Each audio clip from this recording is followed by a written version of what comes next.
Hey guys, just want to give you a quick update video on what the heck has been going on and holding up all the projects.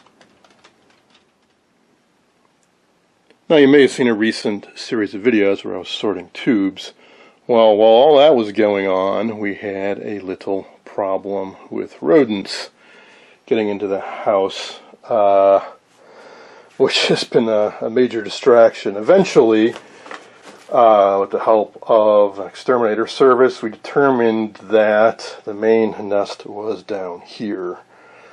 I caught a bunch myself with this trap that it turned out to work really, really well. Very effective. I think I've caught now 6 or 7 with that.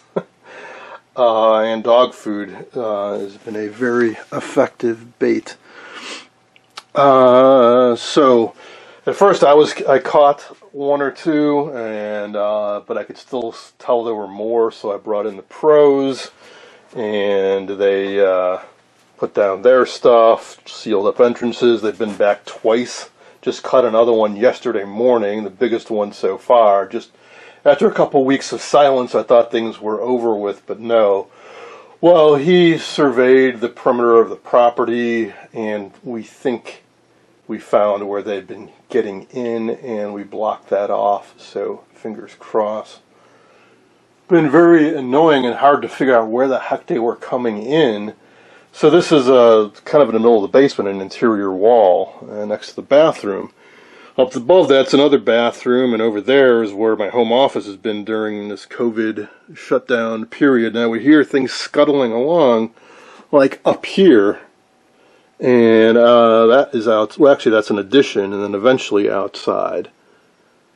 So we think there's a hole in the back of the house that they got through the addition, through a crawl space, through this wall, up through here, and eventually found their way down here. And it's hard, of course, we can't get up in there to see exactly where they may, have been digging and gnawing and stuff like that without, like, ripping the ceiling out and stuff, so. Alright, in the midst of all that, again, if you saw some of my posts in the community tab, there was also a horrible smell. It turned out to be coming from several sources. Initially, I thought it was just flat out sewage, sewer gas odors. I called around to some plumbers to see if I get a quote, had some guys come out, and one of them said, "Hey, do you have drains in your basement?" I said, "Yeah, there's one here, and I think one under the carpet area on the other side of the basement."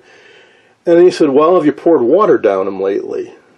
No. He said, "Well, there's a trap on these, just like under a sink, and when those dry out, you start getting sewer gas up." And then it occurred to me, oh, hang on.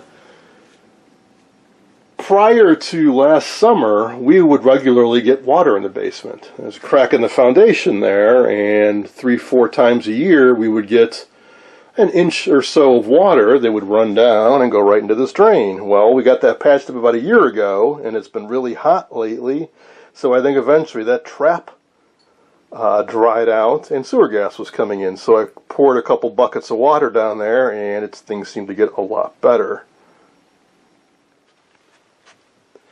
But that's not the end of the story.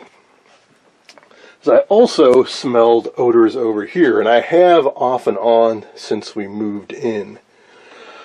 Primarily, I knew there was something up with this drain here that was capped off.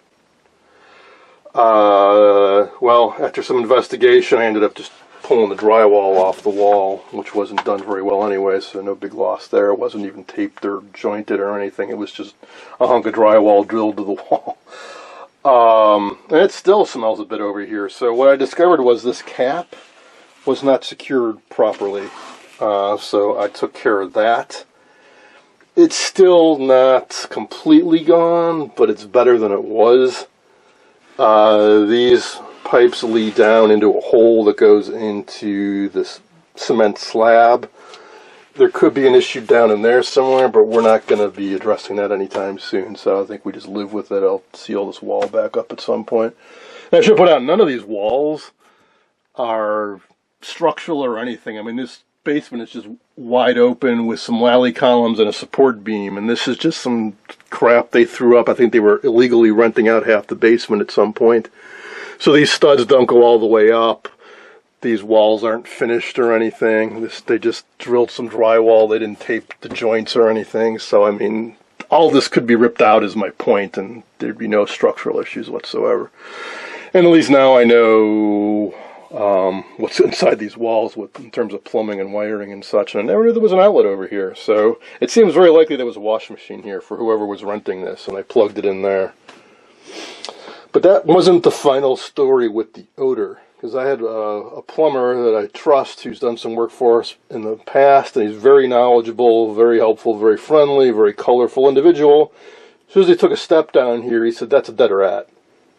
I said, "I don't think so, because, well, we looked around and we didn't find any, and whatever," but he was right. A day later, I didn't crawl, but I looked underneath this shelving system, which is attached to the wall right now, and didn't realize that the exterminator put a glue trap under there, and there were 2 small rats stuck to it that had been rotting. So, sewer gas, dead rats, sewer gas from the other drain. It was quite a treat to be down here. Now, it's not all bad, because what all this did was force me to clean up the basement. So some of these shelving systems were here when we moved in, like this one. And when we moved in, I just threw stuff on these shelves just to get it somewhere, with no rhyme or reason, and there it sat for years.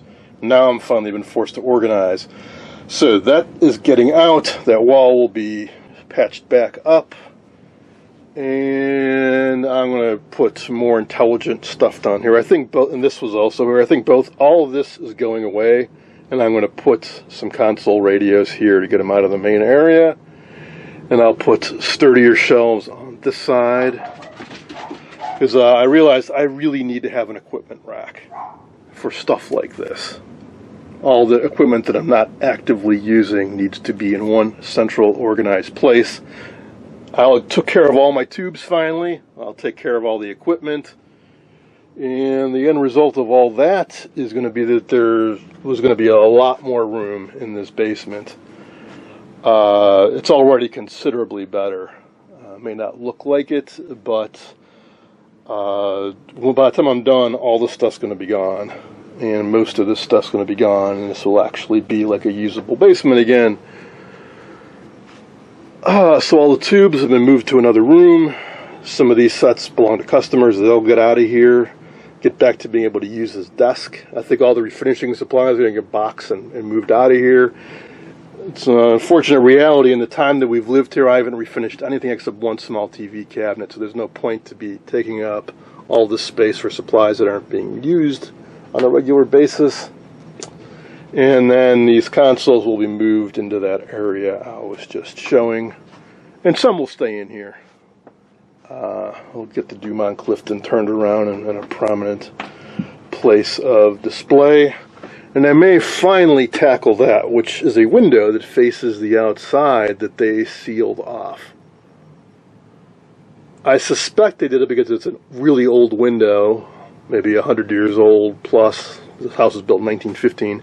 It may just be a single sheet of glass, which is not going to cut it. It needs to be double or triple paned and, low E and insulated and all that good stuff. So we'll see. And then I finally get around to trying to fix this TV. So you may recall way back when I had a 27-inch iMac that went on the fritz. I don't think I ever finished that story. I did end up taking it apart, pulling out the video card, and I baked it in an oven for 5 or 10 minutes to reflow the solder. Worked great. iMac has been working fine for months.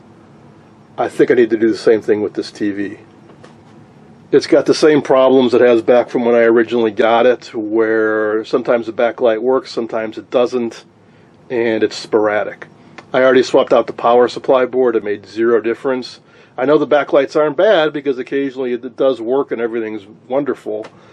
So I think it's the main controller board, and from reading online, it can develop the same type of crack problems under the BGA chips. So I'm going to try baking my board. If that doesn't work, I may just try buying a used one for 30-40 bucks off of eBay. It would be a shame to just abandon this TV. I know I'm rambling and jumping around topics, but that's just how things have been lately. So you see, when I turned it on, everything lit up and everything's great. And briefly, just for a second, the whole screen was illuminated. And now there's a couple darkish areas, and eventually the whole backlight may go out. Sometimes when I turn the set on, the backlight is just off and it won't come on.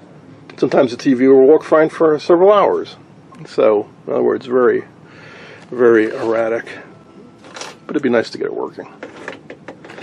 Alright, so that is why I have not finished off the GE. But I hope to very soon. And as you can imagine, with the rats and the stink and all that, I haven't wanted to be down here doing anything. So that's why it's been holding stuff up. That's all for now.